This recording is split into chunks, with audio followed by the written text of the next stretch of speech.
narrative director on Shadow the Tomb Raider. I hope you all have some time to play the demo, but before you do that, just a small presentation, just to put us all a reminder of the context, where we came from since the reboot in 2013.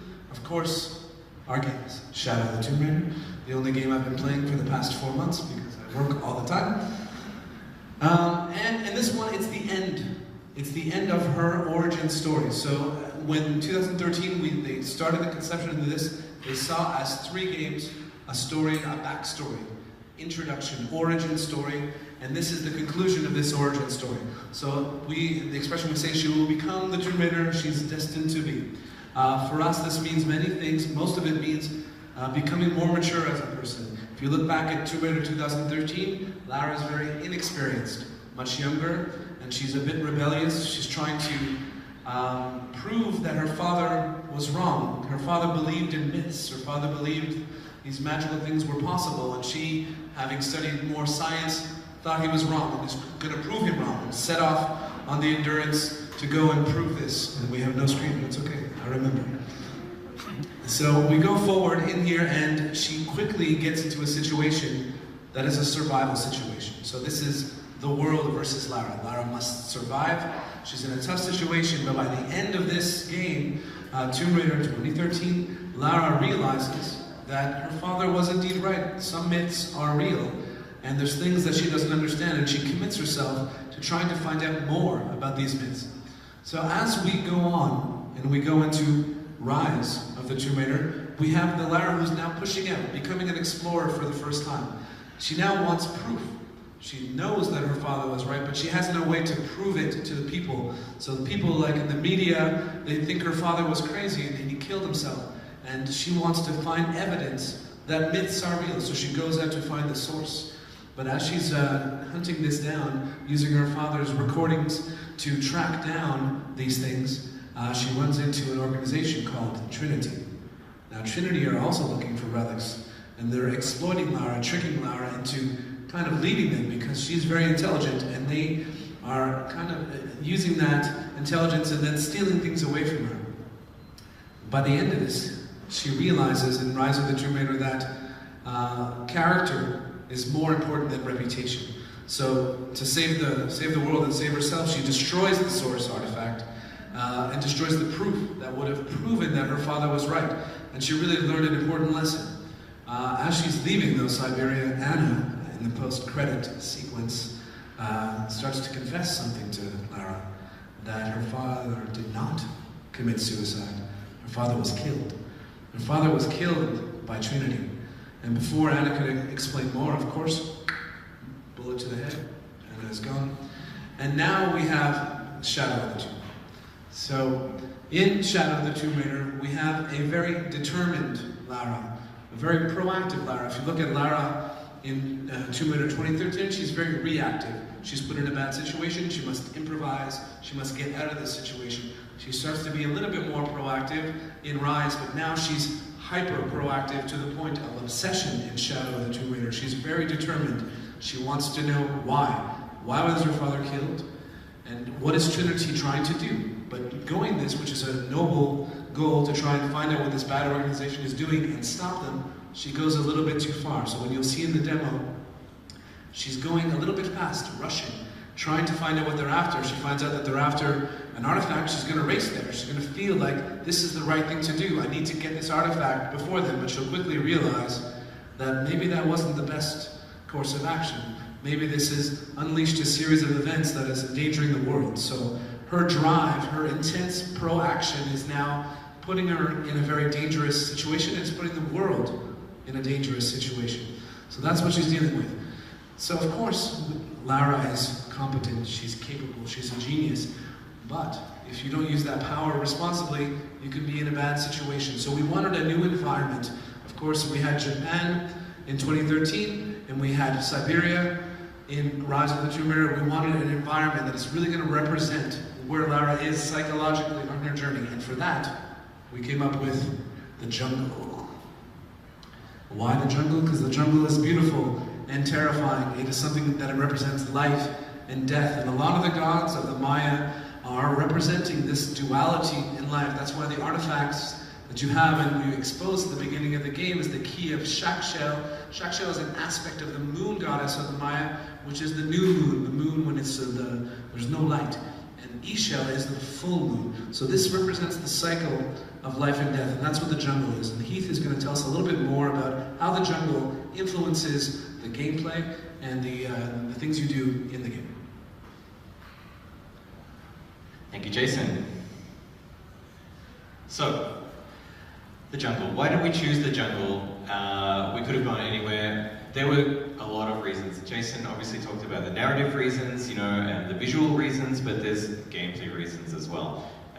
This is the third game in the trilogy, and she's becoming the Tomb Raider she's meant to be, she's destined to be. So we really look back at classic Tomb Raider and we said, what are the things that Lara could do in those games that she hasn't done yet in this Origin trilogy?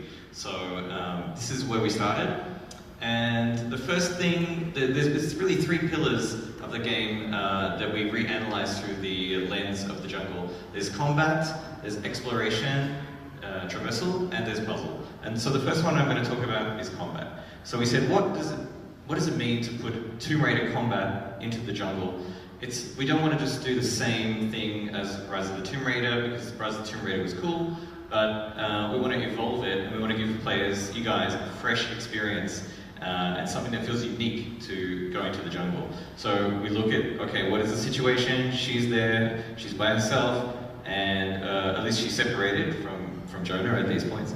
And she's facing like a very, very tough Trinity. This is like the A team. These guys are the A guys. How's she going to deal with this situation?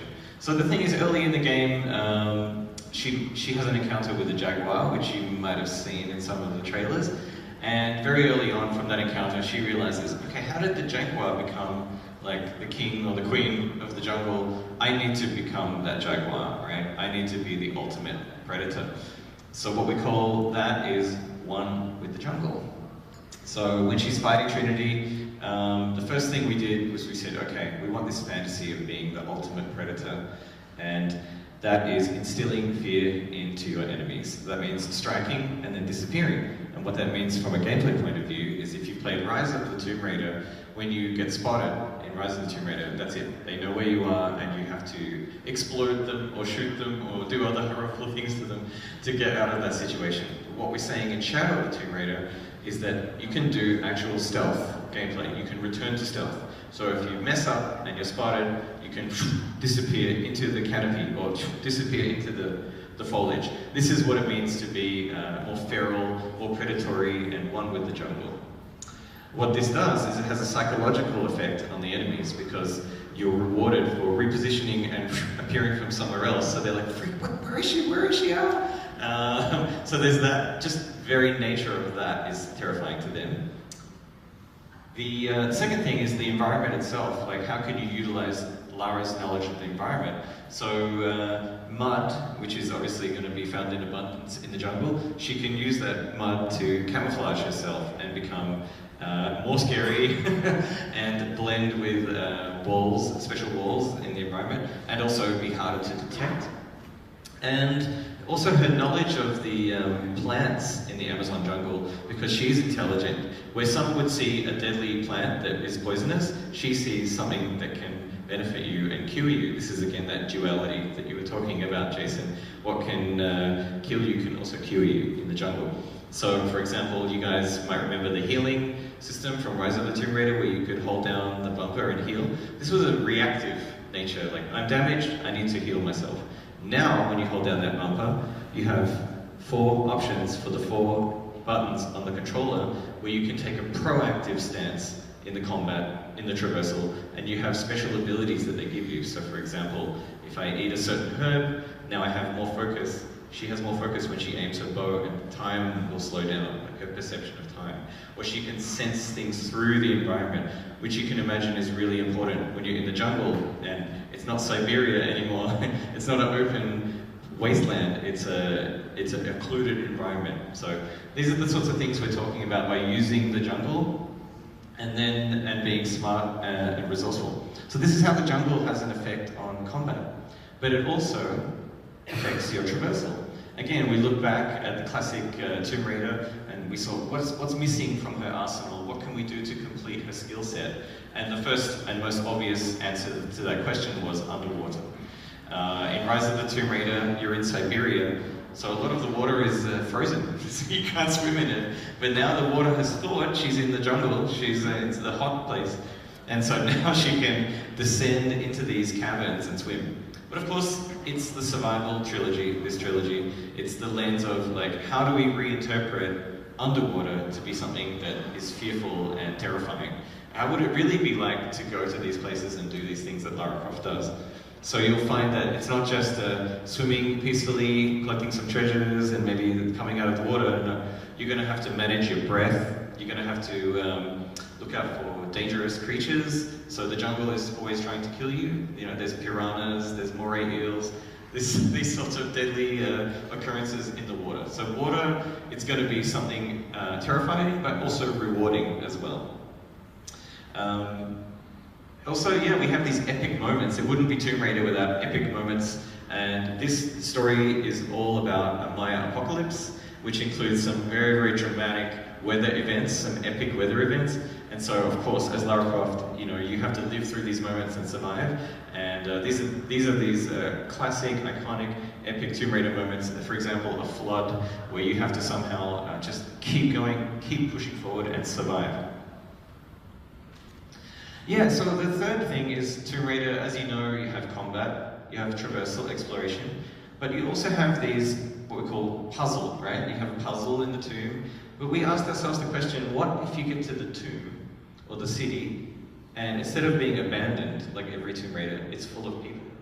Like, how would she deal with that? Maybe this is what she needs to learn on this journey, is that it's not just about taking the artifact and then leaving the entire tomb crumbling as she runs out, right? It's like, what if people are living there? You can't do that. You're going to kill everyone, right? So you don't want to make skeletons.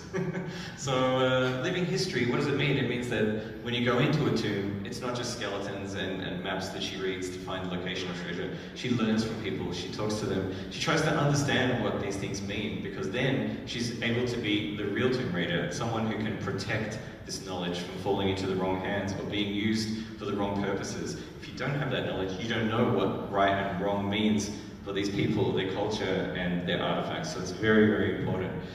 It also means a different gameplay experience. When you enter a hub, what we call a hub in Tomb Raider, it's a celebration of her abilities and her challenges from that game. So in Rise of the Tomb Raider, these hubs celebrated the new grapple abilities she had, things like this, with the verticality.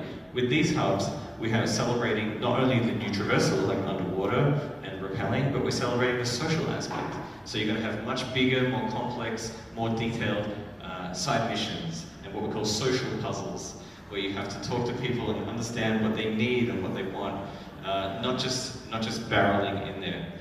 And of course, filled with adventure. Yes, there are tombs, which we'll talk more about in a moment. But to find these tombs, yeah, maybe you actually have to speak to people and understand where they're coming from to be able to find this stuff. Now, of course, it wouldn't be Tomb Raider without tombs, so how have we changed the tombs and how have we iterated on the tombs to give you a fresh experience? On Rise of the Tomb Raider, it brought the tombs back in a big way, but we would say they were more aspirational. When you enter these spaces, you were hopefully in awe of, you know, the vista and the rays of sunlight coming down and the birds flying away. And it's really about, like, Lara becoming higher, rising closer to God, you know, with Byzantine culture. This is not the case in the Maya culture, and this is not the case in the Amazon. These places are terrifying. They are full of deadly traps, dangerous traversal, and everything in the tomb is trying to kill you. The puzzle itself is one giant death trap puzzle with spikes everywhere. So they were essentially created by the ancient cultures as, like, heroes tests to pass the trials, to be able to, you know, earn the mantle of a great warrior. And this is what Lara's going to have to do to be able to unlock this treasure. Terrifying vistas, of course. One challenge we face is normally when you play a game, when you see the spikes, that's telling you you can't go through that wall, right? But here we want you to go through the spikes. This is the thing, this is the test you have to face. So we use lighting, composition, etc. Maybe Lara's going to say, I think I need to go through there. But this is going to be a vista where you come to it and maybe you're going to think, I think I should save my game right now or get a cup of coffee before I do this, because this is going to be difficult, and it will be difficult. It's the most challenging puzzles we've ever faced. These puzzles are deadly, so you know very well the physics puzzles from the Tomb Raider 2013, Rise of the Tomb Raider, using water, using wind, using fire. Now you're going to be using these elements, but you can be killed by these things, and the death traps inside them. A lot more deadly traps as well in the spaces to get to them, because you might have to go underwater.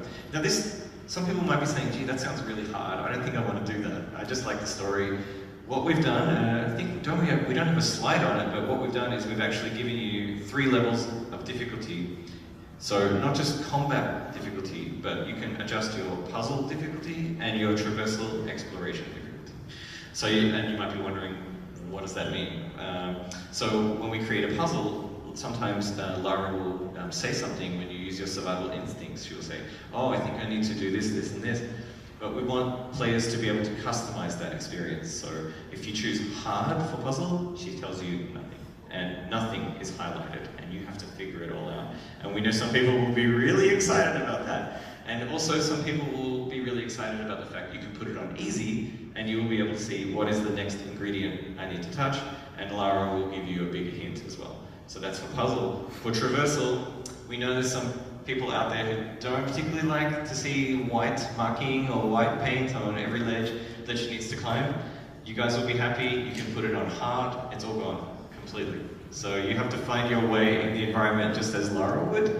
And of course there's shades of grey to that, so medium, it's there slightly, easy, it's very prominent, etc. So we really heard you guys when we look at the forums, and even ourselves internally on the team.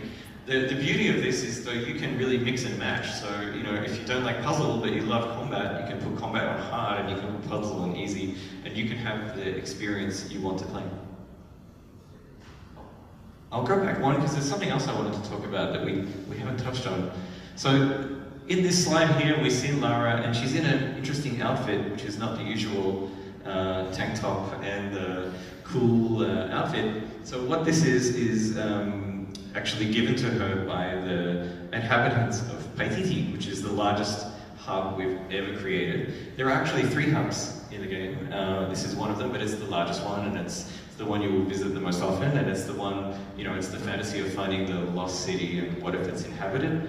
What's interesting about the outfits is this time, not sure if it's been mentioned in the stuff that we've released, but it's fully customizable on both your top half and your bottom half. So you can mix and match even with the outfit and choose the Lara you want to play. What that means for gameplay is you might have a piece of outfit that is really great for assault style combat, where it's protecting you from damage, and you might have a legs piece which is making you more quiet for stealth, and you don't have to go all stealth or all assault. Again, you can choose Lara Croft you want to play. This also goes into the secondary skills and systems we create. We've much expanded the options you have, so if you're a player that likes to completely avoid killing people and you want to take like a more pacifist path, there will still be times where it's kill or be killed and you need to take care of business, but you can choose stunning tools, you can choose tools that enable you to disappear and be silent more often. So it's just a way for you to play the Lara Croft you want to play. You're defining her character. Did you want to talk a bit more about Paititi, Jason? Thanks. I want to talk just in general about exploration. One of the things that we really wanted to do in the demo you guys have now, which is what they saw at E3, which they waited, I think, 3.5 or 4 hours to play, with huge lineups, is you'll have Day of the Dead, a small little social space. This is really a preview of the kind of exploration content you have. So if you go on the mission right away and rush to the exit, you'll get a few lines with Jonah, but if you explore, if you go on the sides, there's people you can talk to, and there's additional conversations with Jonah that you can have. So one of the things we're very proud of in Shadow of the Tomb Raider is just the exploration systems in general. That means if I'm with Jonah as a companion often throughout the game, if I'm exploring, I'll have additional dialogue with him. There'll be subtle references to Rise of the Tomb Raider 2013, and also you can learn new things. When you later on in the game, not in the demo today, but you'll have other opportunities to interact with different people, and that's what Heath was saying with the costumes, and you'll really learn about different hubs and the conflicts that are there and try and help the people in these locations. So the whole exploration loop with talking to people, unlike Rise of the Tomb Raider, which is a bit more direct in its missions. There's drones, go shoot them, come back, which is a very direct thing. We have some that have 5, 6 steps. You have to talk to multiple people and learn things, and they'll point you towards a puzzle. You solve the puzzle, you come back. So there's a lot of really elaborate side missions in the game where you learn things. And the costumes that Heath was talking about, we came up with a concept of a vestige. So it's like the costume is a relic itself. It has a story, it has a history, but it's damaged. And Lara could go and find natural resources and restore them to get these benefits. So we really wanted all the elements, all the ingredients that you have through exploration to really reward you with giving you information and backstory, history of each of the places that you're exploring. So I find that really exciting. There's also markets. So there was one guy in Rise of the Tomb Raider who sold centers and stuff like that. Now there's multiple merchants. Every hub has at least one merchant that you can buy and upgrade, storage for additional ammo, additional resources you can store. Everything you collect, you can sell, so you can really have a strategy with how you want. You want to have more arrows or more bullets or whatever like that. You can really customize how you want to play. So I think, while the story mode is very comparable in duration to Rise of the Tomb Raider and Tomb Raider 2013, the exploration aspect, customization of all the characters, the costumes, and all the relics you can get is really an expanded experience. And that, with all the people you can talk to and all the hubs, is for us something we're very proud of. I'll just add to that, like you're speaking about the relics. Just one example of how we've iterated and added to the gameplay, and it's more of an intellectual experience if you want it. So you guys might remember the monoliths from Rise of the Tomb Raider, where you would translate the monolith. So there's a few interesting changes there that you might be interested in. So for the ancient cultures, the 3 ancient cultures and languages that are in this game, she actually comes to the game with a basic knowledge of these languages. So she's no longer learning Russian from the tablets in the world. She comes there because this way she can understand what people are saying, right? But what's interesting about the relics and the documents and the murals and things that you read is as you level up, you unlock the monolith like you did before. But what's the twist is when you get to the monolith and you read it, it's a riddle. So it's no longer just pointing you directly to some gold to dig. You then have to use your intuition and use your interpretation to solve a riddle just like Lara would, and look around the environment and find something that represents. And we actually took inspiration from the community. There was a thread, and I saw this when I was making Rise of the Tomb Raider, on one of the forums. And people were so desperate for this sort of gameplay, you guys were so desperate, that you created a screenshot thread where people would create screenshots and then challenge each other in the thread to sorry, the other way around, they put a riddle, and then people would have to post screenshots of where they thought the riddle was referring to. And we thought, my goodness, we need to do this. You guys are hungry for it, and we love it as well. So this is the sort of thing, we're trying to bring more of that classic Tomb Raider puzzle solving flavor back. We're trying to create a better balance between puzzle and traversal and combat. So it really feels like a complete Tomb Raider experience, because this is the last game of the trilogy. This is where she's becoming the Tomb Raider she's meant to be. So this is going to be giving you more of that iconic feel. Yeah. So before we let you have the hands up, I just want to thank you very much for coming. We're very happy to be here. We're very proud of this game, and enjoy playing the demo. Have fun.